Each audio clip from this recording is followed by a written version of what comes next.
salah satu contoh bentuk syirik yang banyak dilakukan di kalangan masyarakat dan justru masih banyak dari kalangan ulama membiarkannya. Iya, bagus ini bagus. Ya. Kenapa saya sama kayak gitu sih? Kenapa sih bro? Pak Kiai, Ada apa?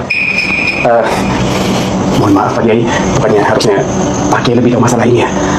Ruku apalagi sujud itu hanya untuk Allah semata. Iya, tapi kan ini untuk penghormatan. Ini adab ini. Itu salah satu bentuk syirik Pak Kiai. Pergi kamu. Saya yang pergi atau kamu yang pergi?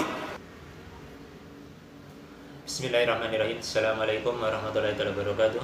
Alhamdulillahirrahmanirrahim. Wassalatu wassalamu ala asyrafil anbiya'i wal mursalin wa ala alihi wa barik wa sallim ajma'in. Amma ba'd. Teman-teman, saudara-saudariku yang beriman dimanapun berada, kembali pada kesempatan pagi hari ini saya menyapa dan mendoakan mudah-mudahan kita semua masih dalam limpahan rahmat Allah Subhanahu wa taala, masih dalam naungan maghfirahnya, dan mudah-mudahan kita semua masih diberikan limpahan kesehatan jasmani dan rohani tentunya, dan kita juga patut bersyukur kepada Allah Subhanahu wa taala dengan seluruh kenikmatan yang telah Allah Subhanahu wa taala berikan kepada kita, baik nikmat jasmani dan rohani bisa kita pergunakan dalam rangka ketaatan kepada Allah Subhanahu wa taala. Tadi sudah disimak bersama ya teman-teman, bahwasanya ada seorang pemuda saya yang tidak kenal namanya yang mengatakan, nah ini biasanya dari ini ya, barisan sumbu-sumbu pendek yang belajar itu tanpa ada penjelasan ya, ketika mendengar sesuatu langsung dikutip, langsung disampaikan. Apakah benar ya, bersalaman dengan sedikit mengumumkan tangan ya, kalau kita bersalaman pada orang tua, pada guru, atau pada orang-orang yang memiliki kemuliaan seperti para syekh misalnya yang mengajarkan keilmuan kepada kita tentang syariat ini, lalu kita mencium tangannya, tidak mungkin bisa dilakukan tanpa kita sedikit merunduk. Jadi ini disamakan oleh kaum-kaum sebelah yang seperti subuh-subuh pendek tadi, bayi-bayi Wahabi ini merasa dengan menuduh itu sebagai perbuatan syirik yang dibiarkan oleh ulama pada saat ini, zaman ini, itu suatu yang benar. Benarkah demikian? Setidaknya kita akan merujuk kepada kitab Sunan Ibnu Majah dan kitab Sunan At-Tirmizi nanti. Ini kitabnya seperti ini. Kitab Sunan Ibnu Majah ini di nomor hadis 3705 ya, 3705. Jika teman-teman kitabnya sama nih di halaman 408 ya. Langsung saja kami bacakan redaksi hadisnya. A'udzubillahi minasyaitonirrajim. Bismillahirrahmanirrahahim. Rawi hadis ini terhubung kepada Safwan bin Asal ya. Siapa nih Safwan bin Asal? Itu sahabat Nabi ya. Negeri hidupnya adalah di Kufah seperti itu. Man Safwana ibni As-Salim anna qauman minal Yahudi qabbalu yadan Nabi sallallahu alaihi wasallam. Nah itu. Wa rijlaihi, seperti itu. Dan Imam Tirmizi nanti meriwayatkan hadis ini di nomor hadis 2733 dan imam lain juga meriwayatkan di dalam kitab mereka yang berbeda. Langsung saja, yaitu dari Safwan bin Asal radhiyallahu anhu bahwasanya sekelompok orang Yahudi mencium tangan dan kedua kaki Nabi sallallahu alaihi wasallam. Jelas ya ini ya, seperti itu, jelas. Ini hadisnya nanti di kitab Sunan Tirmizi dinilai sebagai hadis yang hasan, tapi ulama sanjungan Wahabi yang bernama Nasruddin Al-Albani mendoakan hadis ini. Jadi Anda silakan bandingkan. Nasruddin Al-Albani itu wafatnya tahun 1999. Bisa googling di Google nanti akan ketemu. Kita bandingkan dengan pemahaman Imam Abu Isa ataupun Imam At-Tirmizi yang menulis Sunan At-Tirmizi itu yang dipakai oleh seluruh kalangan Ahlussunnah Jamaah sedunia. Jadi saya lebih percaya dengan penilaian hadis yang memang oleh ulama yang kompeten ya, yang mumpuni. Al-Albani ini kan ulama khalaf, wafat aja tahun 1999. Masa membenarkan hadis? Saya akan lebih percaya dengan penilaian hadis yang dinilai oleh Imam Abu Isa ataupun Imam At-Tirmizi sendiri dalam kitabnya. Ini kitabnya, sebentar akan kami tunjukkan. Ini kitab Sunan, tadi kitab Sunan Ibnu Majah, ini kitab Sunan At-Tirmizi ya. Kali ini di halaman 508 jika tidak keliru nih. Cukup panjang redaksi hadisnya.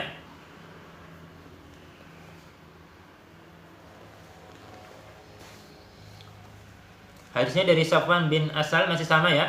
Sahabat Nabi tadi berkata, seorang Yahudi berkata kepada sahabatnya, marilah kita berangkat. Ini di nomor hadis 2733 ya. Seorang Yahudi berkata kepada sahabatnya, marilah kita berangkat bersama menemui Nabi ini, katanya. Sahabatnya menjawab dari orang Yahudi tadi, jangan katakan Nabi, sesungguhnya apabila dia mendengar perkataanmu, maka dia akan memiliki 4 mata bahasa kiasan dari senang. Ya, itu artinya bahasa kiasan dalam senang.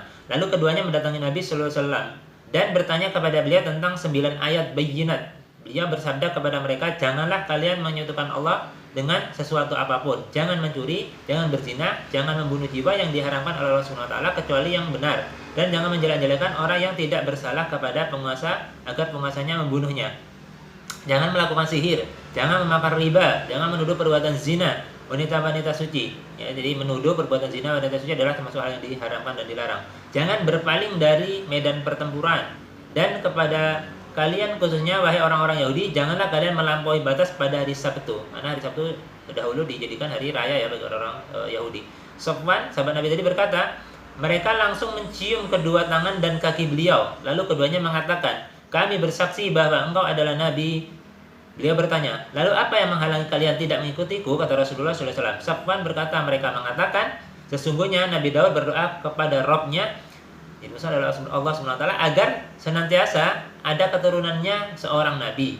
Sesungguhnya kami takut jika mengikutimu, orang-orang Yahudi akan membunuh kami. Nah, dalam bab ini, hadis Yazid bin Al-Aswad, Ibnu Umar bin Ka'ab bin Malik. Abu Isa berkata ya tentang hadis ini, yaitu bagian akhir hadis ini 2733. Qala Abu Isa hadza hadisun hasanun shahihun. Jadi hadis ini adalah hadis hasan sahih. Saya sudah pernah menjelaskan hadis hasan itu asalnya hadis sahih. Ya, ada kelemahan dalam salah satu jalur periwayatannya, maka turun dari satu hadisnya yang sahih bisa menjadi hasan. Jadi ulama juga menggolongkan hadis hasan itu termasuk ke dalam golongan hadis-hadis sahih. Ini ya. Jadi yang di kitab Sunan At-Tirmidzi juga sama, perawinya hadisnya sama, dua kitab itu dihadirkan. Kalau kita mengambil kutipan, ya salah satu ustadz sanjungan atau syekh sanjungan dari Wahabi yang di Mekah itu Syekh Utsaimin juga mengatakan, jadi kalau kita akan mencium tangan dengan memberikan penghormatan pada guru atau pada orang alim atau yang mengajarkan agama kepada kita, atau kepada bapak ibu kita, ya orang tua kandung kita itu, dengan mencium tangannya dan melakukannya itu, maka tidak bisa dilakukan kecuali kita menuduh.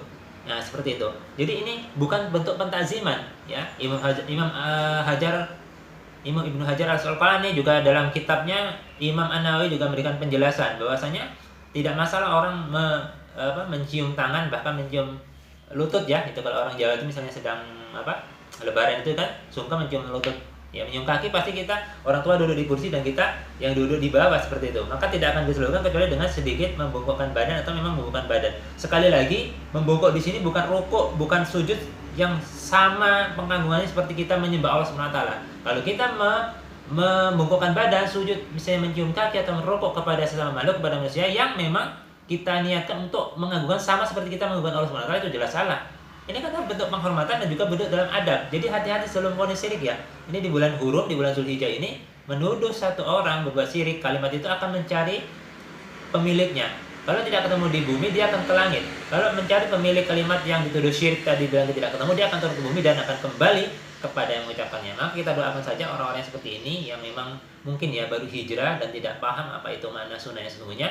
Bahwasanya sunnah itu tidak hanya perkataan Nabi saja, ya kan, bukan hanya qauliyah saja, tapi juga ada takrir ya, atau sesuatu yang Rasulullah biarkan, ya, tidak Rasulullah larang. Ada juga yang memang tidak ada contoh dan tidak ada perkataan secara nas yang jelas. Jadi jangan sampai dikit-dikit sudah syirik, dikit sudah bid'ah, padahal kita sendiri yang memang literasinya kurang. Ini saja yang bisa saya sampaikan teman-teman, mudah-mudahan membawa berkah di bulan Zulhijjah ini. Tetap semangat, jangan lupa esok Kamis depan ya, tanggal 9 Zulhijjah itu akan disunah kita berpuasa Arafah, yang juga bisa menghapus dosa-dosa kita yang terjadi di masa lalu, masa lampau 1 tahun dan 1 tahun yang akan datang. Insya Allah akan dijaga oleh Allah Subhanahu wa Ta'ala daripada perkara-perkara yang memang mengandung unsur dosa dan maksiat kepadanya. Dan mudah-mudahan kita lebih banyak di hari-hari ini sampai nanti di puncaknya perayaan Idul Adha sampai hari tasyrik, banyak mengagungkan Allah Subhanahu wa Ta'ala dengan membaca takbir, tahlil dan tahmid serta amalan-amalan yang bisa mengundang kecintaan Allah Subhanahu wa Ta'ala langsung. Yang malam itu di bulan ini akan mendapatkan cinta Allah jika kita melakukannya benar-benar mengharapkan ridho dan ikhlas karena Allah Subhanahu wa Ta'ala. Assalamualaikum warahmatullahi wabarakatuh.